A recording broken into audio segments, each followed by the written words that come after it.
Creating a new identity. How can we become someone different? How can we create a new identity?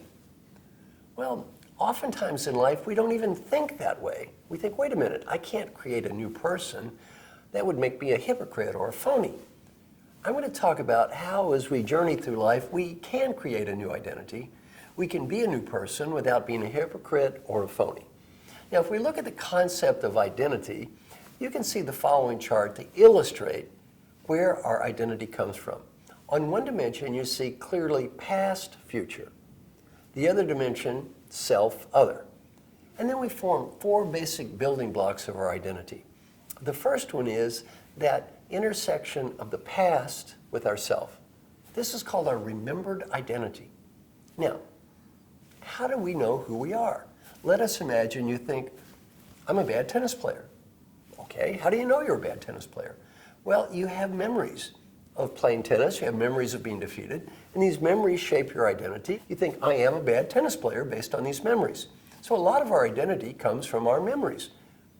The second part of our identity is not the remembered identity, it's the reflected identity.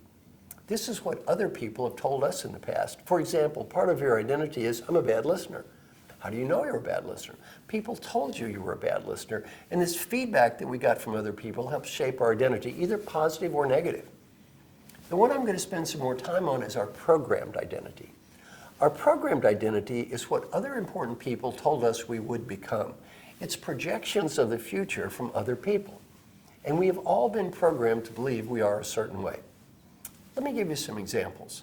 I'm from a small town in Kentucky called Valley Station, Kentucky.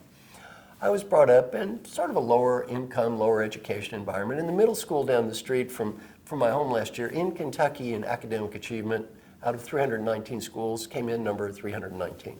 So the odds on me being ranked the #1 leadership thinker in the world from there were not totally great. On the other hand, I got some very clear programming from who? My mother. My mother went to college for 2 years and was a first grade school teacher. Now, when I was growing up, my father had some idea that women weren't supposed to work. Fine. So we got to live in poverty. Now, the bad news is we got to be poor.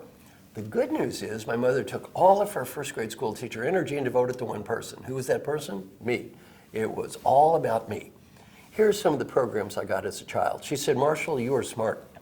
She didn't say I was kind of smart. She said, you're extremely smart.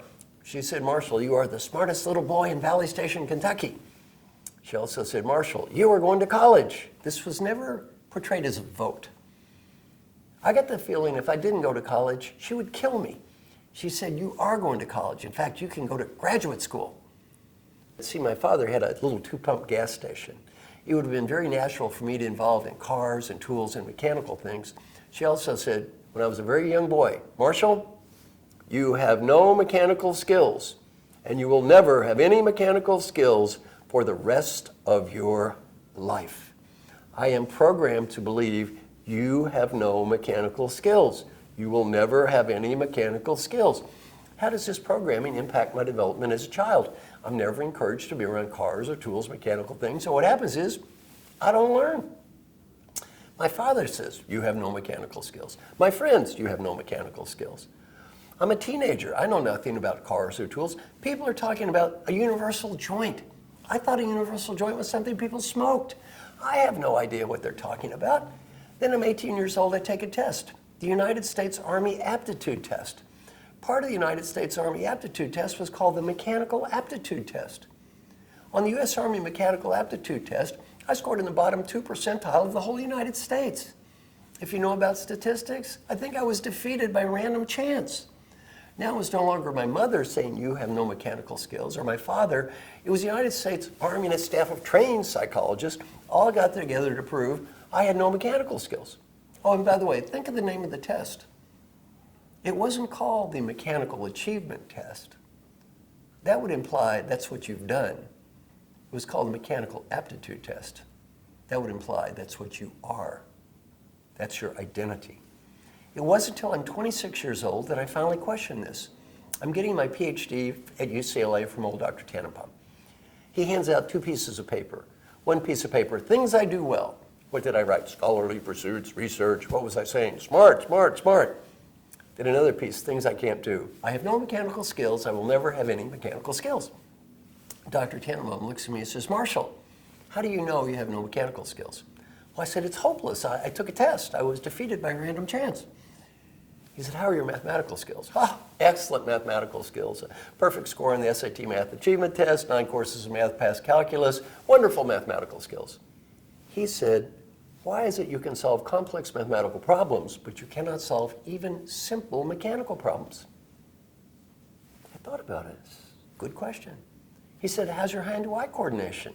I said, I guess it's okay. I could play pinball game and shoot pool, drink beer.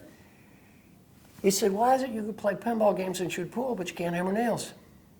When I was 26 years old, I realized I had no mechanical skills because I was programmed to believe I had no mechanical skills. That was reinforced throughout my life, and as long as I believed it, it would never change. Now, as obvious as this story sounds, I see this with CEOs I coach every day. They'll say things like, I can't listen, I've never been able to listen, I can't listen. I look in the guy's ears. I say, why can't you listen? You got something stuck in there? I can't give recognition. Well, why not? Are you genetically mean? Well, we all program ourselves in these ways. Now, I didn't have a sibling. I did not have a brother or a sister. My wife was also an only child. When you're brought up as an only child, you really don't understand the impact of siblings and identity. Now that I've been doing a lot of work on identity, I realize how important our siblings are in our development.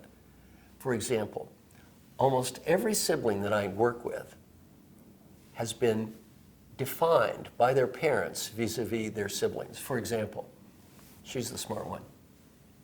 He's the clever one. She's the great athlete. He's responsible. We have been giving these programs relative to our siblings that often become a huge part of our identity. Now, if you're listening to this tape, most of your identity is probably pretty positive. Even these positive messages have dark sides. For example, I worked in a lot of hospitals. I ask a question. How many of you have a brother or sister? They almost all raise their hands. Then I ask a second question. How many of you were programmed to believe you were the responsible one? It is shocking how many people raise their hands. Well, the point is, then I say, if you were the responsible one, well, what message for the other ones? They were the irresponsible one. Now, there's nothing wrong with being responsible. It's when you have to be responsible all the time that it starts getting old. There's nothing wrong with being the smart one. The problem is when you always have to be smart. That's when it gets tiresome. Well, I'm going to give you a challenge. Think about the programming you've been given about yourself. Think about your own identity.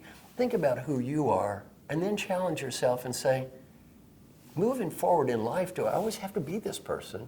Or maybe can I change?